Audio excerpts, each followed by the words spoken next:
We got Georgi Karakhanyan back here on the program. He's going to be competing in a jiu-jitsu match for ACB. It's called ACB JJ 14 on June 30th. Georgi, what's going on, man? How you doing? I'm doing good, man. Good. It's excited to go back to Russia, June 30th. Just excited to be busy. Yeah, and let's talk about that. You're with ACB now. The last time you and I talked, you were under the Bellator banner. How was your experience competing for ACB, a few months ago in your debut? The experience was awesome. I had a good time. They took a good care of me. Professional organization, nothing but I think they're just going to go higher and higher every year. And, I had a good time. I think my corners had way better time than I did, because I was focused on the fight. But it was a good time. And like I said, I'm looking forward to go out there again on the 30th. But, I'm glad I got the first victory out of the way. It was a tough opponent. And, not just focus on what's next. And that win was at ACB 86, and you got the unanimous decision. How happy were you with your performance, going out there and getting a win in your debut?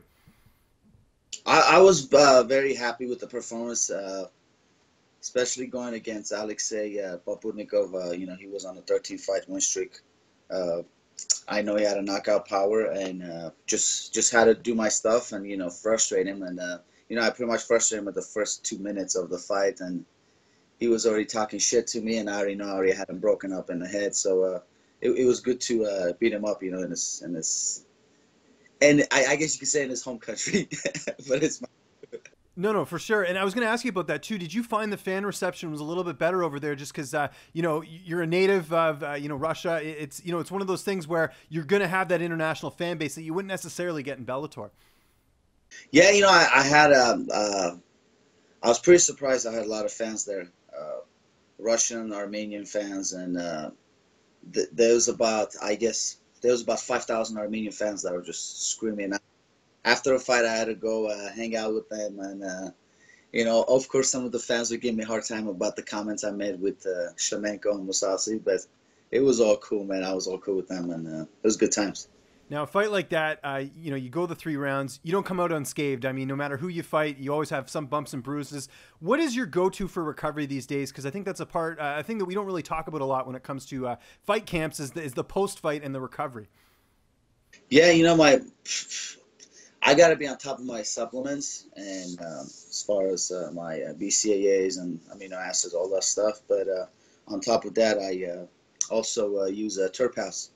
I use all their CBD stuff and, of course, some of their THC stuff too. I don't know, it doesn't matter. But the CBD stuff helps me a lot, especially I have my own way of doing it. I mean, I know a lot of other fighters have their own way, but, I'll do a drop in the morning under my tongue, and then I'll do one right before, like the sparring days, I'll do right before the sparring, after sparring, and then before going to bed, because a lot of people don't notice with CBD, you got to be consistent. If you're not consistent, you won't see the benefits right away. So, I'm glad Brandon and Terphouse got behind me and just, provided me with the best CBD you could get. And, I guess my recovery to top level. I've been taking it for about 8 months. Oh, great. And you're seeing a change, like you mentioned, better sleep. And then I know a lot of fighters tell me after they do sparring, they don't get the headaches like they used to. I don't know what you find in terms of like your day to day. Yeah, you don't get the headaches. You don't. It's this weird. The headaches are just weird, like this post pains. You get them, and I don't know if it's from like just the light concussions you get. You get hit in the head. But after start using the CBD, man, those things just disappear, and my recovery just went up, and I had in the past a lot of surgeries, so all that pain went away, so it was pretty good. Do you find that fighters are warming up to it more? Because, there's a lot of propaganda and stigma out there about, taking it and the THC and all that. But the oil itself, there's no THC in it. I think that's a lot of people get confused by that. Yeah, man, I think it's good for you. I think a lot of fighters just, not fighters, a lot of top athletes, in football, I heard a lot of football players take a lot of pills and stuff like that. But I think a lot of them should look into the cannabis, should look into the CBD. And get more information, not just judge it from the side. Just get more information, get to know about the product, and start using it. I think any professional athlete that's on a top level or just training crazy, they should be using CBD. Let's talk about the jiu-jitsu match. June 30th, I mentioned off the top, you're taking on Yusuf Raisov. I probably butchered that, but I didn't butcher the jiu-jitsu part, which is the most important thing here. Do you have to train a little bit differently for a jiu-jitsu match as opposed to an MMA match?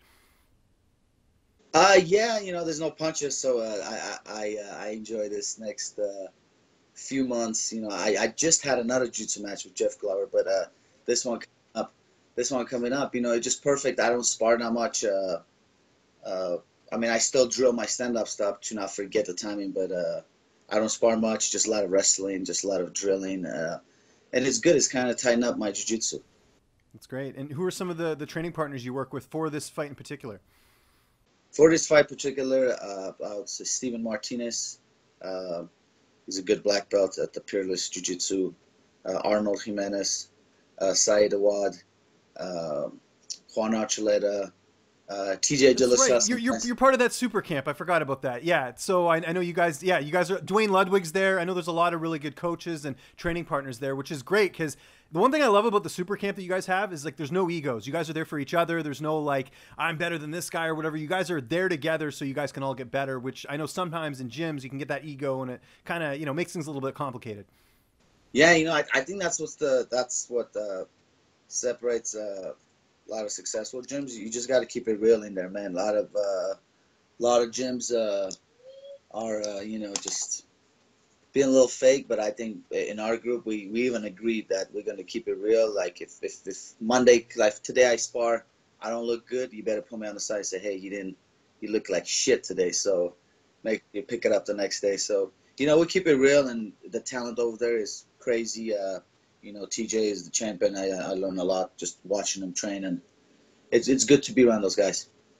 Do you have to cut a lot of weight for because this is a featherweight match, right? For the jiu-jitsu match? No, it's at 70 kilos. So it's at 166 pounds. Oh, so great! So you don't have to cut much weight at all then. I went up really good on a weight. My coach Sam Calavita got me up. Right now I'm waking up at 73, 74. So when I go down, I'm gonna cut some weight so we could show the Russians how the real Russians look. Fair enough. How do you see this fight playing out? What's the submission that's going to get you the win there for this jiu-jitsu match? Going against Yusuf, I know when I fought last time in Russia on May 5th, he was the main event. He was defending his belt, 45-pound belt, and I saw him walking out with the gi, and he was wearing a purple belt or a blue belt. So doing a match with him, I think I could take this anywhere I want to. My jiu-jitsu is on a different level, and June 30th, I think ACB Jiu-Jitsu and everyone in Russia will realize, what the level of my jiu-jitsu is, and I could submit him anytime I want to, but it's 3-5 minutes, so I'm gonna go all the way to Russia, just compete for 15 minutes, just torture whoever's in front of me. When's your next MMA fight going to be? Have you figured that out yet? Yes, I was just talking to ACB actually about an hour ago, and they're saying November is a big card in Russia. So, and I told them that's kind of too long to wait, and hopefully we'll see. Maybe they'll give me something in August, but they said November for sure for my next date. But they're gonna look in between. Well, in the meantime, we got to check out this fight. It's ACB JJ 14 coming up here on June 30th. Georgi, it's always great talking to you, man. Just remind people where they can find you on social media. And if you have any sponsors or shout-outs, the floor is yours. No, thank you, James. Thank you for doing this. I know we're supposed to do this a long time ago. We didn't get It's all good. You're a busy guy. I get it. It's totally cool. But sponsors, man, Original Grappler, Terphouse, Brandon, thank you for all the CBD and a training lab, anyone that supports me. And of course, if you want to find me out on the social media, it's at Georgi MMA.